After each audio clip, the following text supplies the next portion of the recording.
Welcome back mga kaaldab. Ito na naman po ang inyong lingkod, si Mr. Destiny.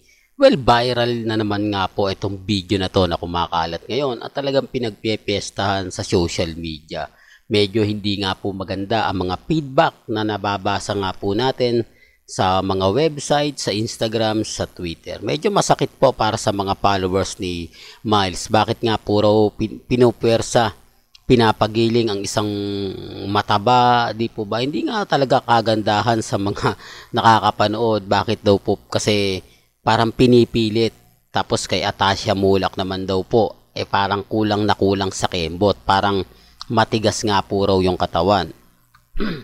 Na ikukumpara nyo naman po kay Miles na mataba nga po, pero medyo, kumbaga, sabi ko nga po sa inyo, may mga bagay-bagay po na hindi na dapat talaga to pinapagawa kapag may mga eksenang matataba. Di po ba? Gaya nga po ni Ma'am Ruby, di po ba? Kita nyo naman po, never po natin nakita to sa 8 Bulaga na ginawa niya. Kaya lang syempre, na-pressure, di po ba? Kahit na alam mo, sa tingin mo na hindi siya maganda. Di po ba? Para lang klaro, para lang po sa kaalaman ng lahat. Sabi ko nga po sa inyo, ang dami mga komento na masasakit at maanghang.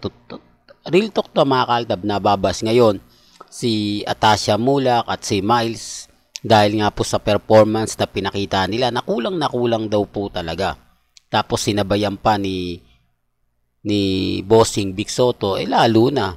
Hindi po ba? Hindi natin masisisi dahil iba naman po talaga kasi ang performance ng pinapakita ni Mengay.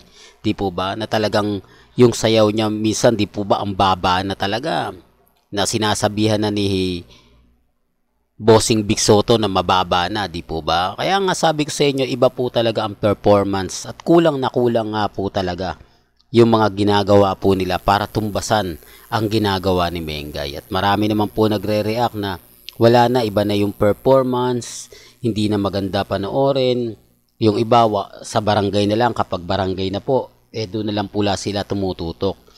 May mga bagay-bagay po kasi ng mga hinahanap po yung audience na talagang, di po ba, hindi mo naman kailangan sumayaw ng ganyan. Hindi mo naman kailangan ipakita na magaling ka kung yung mga message mo lang o yung mga punchline mo na tatatak sa mga netizen, yun ang makikita nila, di po ba? Dito kasi mababash lang po talaga di po ba? Hindi ko na nga po sinasabi yung mga iba na talagang komento, di po ba? Alam ko naman po, napanood nyo naman po siguro yan, maraming komento, may mga feedback, di po ba? Although yung sinasabi ng iba, kasi Mr. Destiny, negative lang yung binabasa mo, yung mga positive, hindi. Hindi, bahala na po kayo. Sabi ko nga po sa inyo, kaya nga po trending, pinag-uusapan si Atasha Mulak at si Miles di po ba? Kita nyo naman po siguro sa social media.